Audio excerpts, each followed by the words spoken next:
తనుజ గారు నమస్తే అండి. మరి జైహో బీసీ కార్యక్రమాలు అంటూ చేస్తూ ఉన్నారు.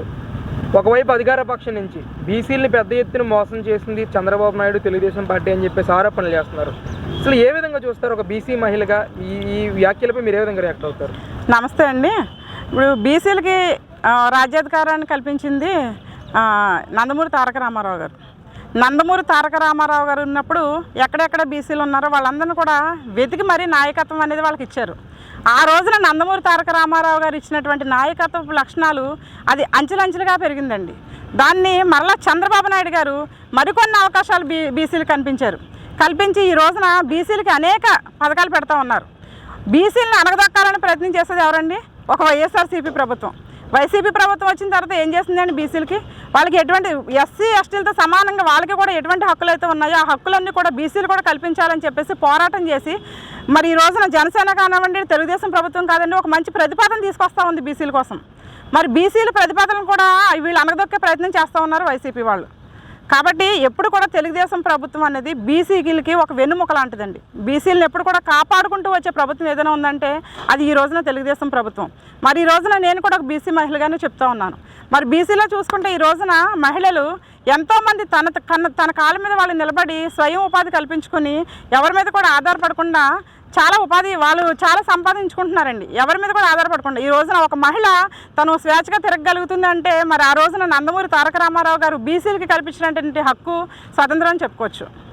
మేడం, ముఖ్యంగా జైహో బీసీ కార్యక్రమంలో ఉమ్మడిగా ఒక బీసీకి సంబంధించి హామీలు కూడా చంద్రబాబు నాయుడు గారు కానీ పవన్ కళ్యాణ్ గారు కానీ రిలీజ్ చేయడం జరిగింది. ఒక బీసీ మహిళగా మీకు ఏ విధంగా అనిపించింది ఆ హామీలు చూసినప్పుడు? చాలా సంతోషంగా అనిపించిందండి. ఎందుకంటే ఈ రోజున బీసీలకి ఏం చేశారంటే 50 సంవత్సరాలకి పెన్షన్ పెట్టారండి. మరి ఇప్పుడు ప్రభుత్వం 60 సంవత్సరాలకి ఇస్తున్నటువంటి పెన్షన్ 10 సంవత్సరాలు అంటే ఈ రోజున 10 సంవత్సరాలు అంటే 4,000 రూపాయలు పెన్షన్ చేసింది. ఇప్పటి వరకు కూడా వైసీపీ ప్రభుత్వం 3,000 పెన్షన్ ఇస్తూ ఉంది. అది కూడా ఏంటంటే చంద్రబాబు నాయుడు గారు ఇచ్చినటువంటి 2,000 పెన్షన్ ఏదైతే ఉందో ఈయన వచ్చిన తర్వాత 3,000 పెన్షన్ చేస్తా అన్నారు జగన్.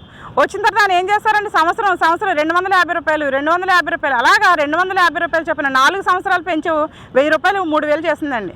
కానీ ఈ రోజున ఏం చేస్తూ ఉన్నారండి? ఒక్కసారిగా 1,000 రూపాయలు పెంచారు బాబు గారు బీసీల కోసం. అంటే 4,000 రూపాయలు వస్తుందండి. 4,000 రూపాయలు అంటే ఈ రోజున వాళ్ళకి చాలా ఒక ఆదరణ లభిస్తూ ఉంది బీసీ దీని ద్వారా. అంటే చెత్త హామీలతో మళ్ళీ చంద్రబాబు నాయుడు రంగులు ఓసరవెల్లి హామీలతో మేనిఫెస్టోలతో మీ వద్దకు వస్తూ ఉంటారు. మీరెవరో నమ్మద్దు, నన్నే నమ్మండి, ఇప్పుడు ఇచ్చిన మళ్ళీ అన్ని కార్యక్రమాలు కూడా నేను ఇస్తానని చెప్పేసి జగన్మోహన్ రెడ్డి గారు మొన్న జరిగిన సభలో మాట్లాడుతున్నారు. దీన్ని ఎంతవరకు సమర్థించుకుంటారు? చెత్త హామీలతో నమ్మిస్తా ఉన్నారు బాబు గారు అని చెప్పేసి జగన్ మాట్లాడుతున్నారే. మరి చంద్రబాబు నాయుడు గారి హయాంలో చంద్రన్న బీమా ఇచ్చారు. ఎవరైనా చనిపోతే యాక్సిడెంట్లో చనిపోతే 5 లక్షల రూపాయలు, అంతేకాకుండా సాధారణ మరణం అయితే 2 లక్షల రూపాయలు ఇచ్చేవారండి. మరి అలాంటి పథకం ఉండబట్టి చాలామంది ఒక ఇంట్లో కుటుంబ పెద్ద చనిపోతే ఆ కుటుంబం ఏమవుతుంది? ఈ రోజున వీధిని పడుతూ ఉంది. అదే చంద్రబాబు నాయుడు గారి హయాంలో ఎవరైనా చనిపోతే 5 లక్షల రూపాయలు వాళ్ళ కుటుంబానికి ఎంత ఆసరాగా ఉండేవి. మరి ఏం చేస్తారండి? జగన్మోహన్ రెడ్డి ఆ పథకం తీశారు. చంద్రన్న బీమా ఎక్కడ ఉందండి? చంద్రన్న పెళ్లి కానుక ఎక్కడుంది? రంజాన్ తోఫా ఎక్కడుంది? సంక్రాంతి కానుక ఎక్కడుంది? అన్న క్యాంటీన్లు ఎక్కడున్నాయి? ఏమయ్యండి పథకాలన్నీ? ఆనిముత్యాలు లాంటి పథకాలన్నీ చంద్రబాబు నాయుడు గారు పెడితే అవన్నీ తీసేసి ఈ రోజున ఒక చెత్త పరిపాలన అందిస్తూ ఉంది జగన్మోహన్ రెడ్డి ప్రభుత్వం. ఎవరండి చెత్త ప్రభుత్వం అనాలి? ఈ రోజున ఇవన్నీ తీసేస్తారా? పేదలకు ఇచ్చినటువంటి పథకాలన్నీ కూడా ఈ రోజున ఎక్కడ కూడా లేకుండా రూపుమాపు చేసేస్తున్న ప్రభుత్వం ఏదైనా ఉందంటే అది వైసీపీ ప్రభుత్వం. అందుకనే ఖచ్చితంగా మళ్ళీ బాబు గారు అధికారంలోకి వస్తారు. అధికారంలోకి వచ్చిన తర్వాత మరలా బాబు గారు పెట్టినటువంటి పథకాలు ఏమైతే ఉన్నాయో అవన్నీ కూడా మరి అప్పట్లో ఇచ్చినటువంటి 5 లక్షల రూపాయల పెన్షన్ ఏదైతే ఉందో అది పాలసీని ఈ రోజున అది 10 లక్షలు చేశారు. అది ఎంత చాలా ఉపయోగపడతా ఉంది ఆ కుటుంబాలకి. కాబట్టి ఖచ్చితంగా చంద్రబాబు నాయుడు గారు అధికారంలోకి వస్తారు. మరలా పథకాలన్నీ కూడా ఒక బీసీలకనే కాదు అన్ని రకాలైనటువంటి వర్గాలన్నిటికీ కూడా అనేక రకాలను పెట్టి పేదలందరికీ కూడా ఎక్కడ కూడా ఇబ్బంది లేని పరిస్థితులు మళ్ళీ తీసుకురావాలనేది ఒకే ధ్యేయంగా పనిచేస్తూ ఉంది ఈ రోజున తెలుగుదేశం ప్రభుత్వం. ముఖ్యంగా మహిళల పేరు చెప్తే చంద్రబాబు నాయుడు చేసిన ఒక్క పథకం అన్నా గుర్తొస్తుందా అని చెప్పి జగన్మోహన్ రెడ్డి ప్రశ్నిస్తా ఉన్నారు. ఎలా చూస్తారు ఒక మహిళ? జగన్మోహన్ రెడ్డి గారినా లేదా వాళ్ళ మంత్రులనా లేకపోతే వాళ్ళ ఎమ్మెల్యేనా మా దగ్గరకు వచ్చి అడగమనండి, మేము చెప్తాం. చంద్రబాబు నాయుడు గారి హయాంలో తెలుగుదేశం ప్రభుత్వం ద్వారా మేము ఎటువంటి పథకాలు తీసుకున్నామో మమ్మల్ని అడగమని మేము చెప్తాం, లేదా సాధారణ మహిళల దగ్గరికి వెళ్ళమని వాళ్ళు చెప్తారు.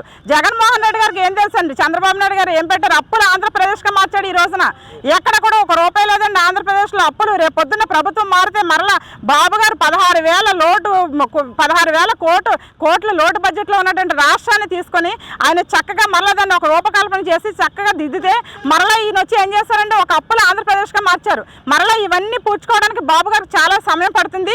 అయినా సరే సత్తా ఉన్న నాయకుడు బాబు గారు. ఆయన ఎలా సంపాదించాలో తెలుసు.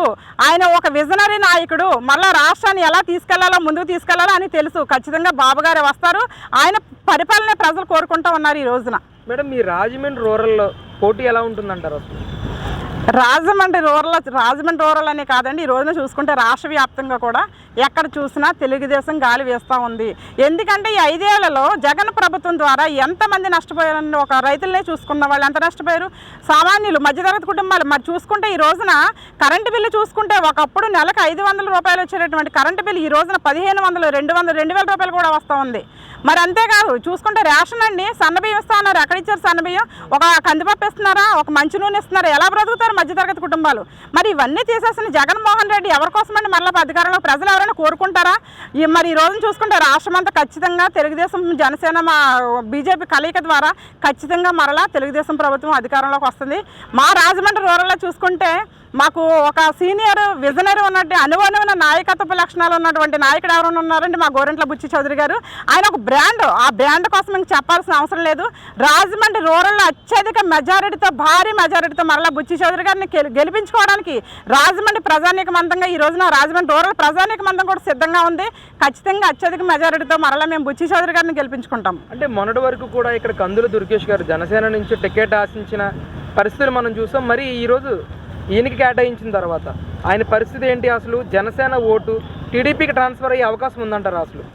ఖచ్చితంగానండి. ఎందుకంటే కందుల దుర్గేష్ గారికి ఇవ్వాలని చెప్పేసి అన్నారని చెప్పేసి అనుకుంటున్నారు. అది ఎంతవరకు వాస్తవం అనేది పక్కన పెడితే ఇక్కడ ఒక సీనియర్ నాయకుడు, సిట్టింగ్ ఎమ్మెల్యే కాబట్టి ఖచ్చితంగా గోరంట్ల బుచ్చి చౌదరి గారి సేవలు ఒక రాజమండ్రి రూరల్ ప్రాంతానికి మాత్రమే కాదు, ఆయన సేవలు రాష్ట్ర ప్రజానీకానికి ఖచ్చితంగా అవసరం. అలాంటి సీనియర్ నాయకులు ఉండాలి. రాష్ట్రానికి ఆయన సేవలు అవసరం కాబట్టి ప్రజలంతా కూడా గోరంట్ల బుచ్చి చౌదరి గారిని కోరుకుంటూ ఉన్నారు. ఇంకొక విధంగా చూసుకుంటే దుర్గేష్ గారు కూడా చాలా మంచి వ్యక్తి అండి.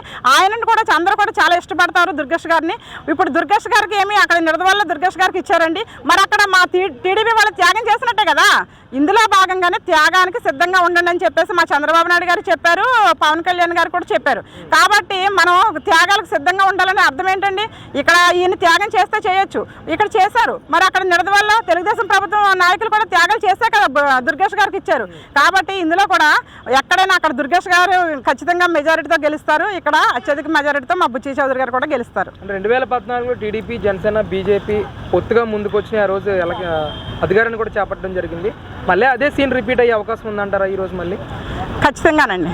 ఖచ్చితంగా బీజేపీ కూడా మరి ఒకప్పుడు బీజేపీ ఏవైతే హామీలు ఇచ్చి నెరవేర్చలేకపోయిందో అవన్నీ కూడా ఖచ్చితంగా బీజేపీ పొత్తు ద్వారా మరలా కూడా అవన్నీ కూడా నెరవేర్చే ప్రయత్నంలోనే తెలుగుదేశం, జనసేన పార్టీ అభ్యర్థులు కానివ్వండి, అధికారులు కానివ్వండి, తెలుగుదేశం ప్రభుత్వం బాబు గారైనా పవన్ కళ్యాణ్ గారైనా దానికి ఎదురు చూస్తూ ఉన్నారు. మరి అవన్నీ కూడా మాట్లాడుకునే మరలా వాళ్ళతో కూడా పొత్తు పెట్టుకోవడానికి కూడా సంసిద్ధమై ఉన్నారు. కాబట్టి ఖచ్చితంగా ఈ మూడింటి కలయిక ద్వారా మరలా తెలుగుదేశం ప్రభుత్వం గారు మరలా బాబు గారు అధికారంలోకి వస్తారు. రాష్ట్ర ప్రజలందరూ కూడా సుఖ సంతోషాలతో ఆనందంగా జీవించే రోజులు మరి ముందున్నాయి. ఖచ్చితంగా 2024 అసలు చరిత్రలోనే ఒక కీలకమైన మలుపు, ఒక కీలకమైన అంశంగా మనం రావాల్సి వస్తుంది. ఒక 2 నెలల్లో అసలు ఊహించలేని పరిణామాలు ఎన్నో మనం ఎదురు చూస్తూ ఉన్నాము.